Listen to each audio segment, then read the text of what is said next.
नाम शाजिया है, मैं शेखपुरा ज़िला की रहने वाली हाँ। तो साबका शौहर जवेद इकबाल ने मैनू 3 साल पहले तलाक दे चुकिया है। हुण मेरा मुतालबा करदा मैं तेरे घर रहना, मैं रखना नहीं चाहती सी। उन्हें मेरा बच्चा फैक्ट्री गया, ड्यूटियों निकलिया, उन्हें पेट्रोल पा के अग ला दी है। मैनू इंसाफ चाहिए। मैं अज तीसरा दिन है मेरा बच्चा उत्थे मौत के जंग लड़ रहा, पर मैनू कोई इंसाफ नहीं मिले। मुजरम लगे फिरते ने, मेरी दुनिया उजड़ गई तो मैं फांसी दवाना चाहनी हूँ। मेरा नाम लियाकत अली है, बिल्कुल बेगुनाह ने, शरीफ आदमी ने, अपनी रेहड़ी लाउंदे ने, इन्हां नाल ज्यादती कर रहे हैं। रोज़ वो चोरी डकैती ये सी चोरी करके आ जाएगा, नाले फड़िंदे रहणगे। मेरा नाम मोहम्मद बशीर है, आशिया स्टाफ 5 नंबर का मैं रहने वाला। ये भैन मेरी ने भणवीर कोलों तलाक ली सी। वो तलाक के बावजूद कहना जी मैनू घर रखो।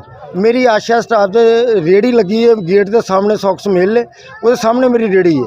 उत्थे इधरों मुंडा मेरे को आया, इधरों ये आ गया ने, आंदे ने तेल की बोतल खोल के वो उत्ते डोलती सारी, मुड़ के ने थल्लों निकल के लैटर बाल के सुट दिता। पुलिस वालियां को गए असीं, उन्होंने कहा जी बीबी कोई नहीं, खैर सलाह होंदी रहिंदी है, असीं उहनूं फड़ लियावांगे, सानूं तुसीं नाल तुर के बंदे चुकाओ।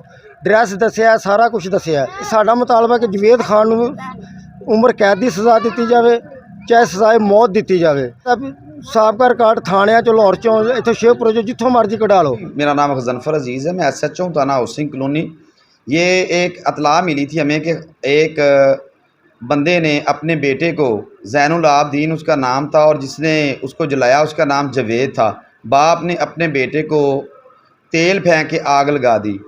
तो ये इतला मिलने पे मैं ख़ुद मौके पर पहुंचा हूँ, मुलाजा मौका किया है, फ्रांसिक की टीमें गई हैं, हमारी CRO गई है।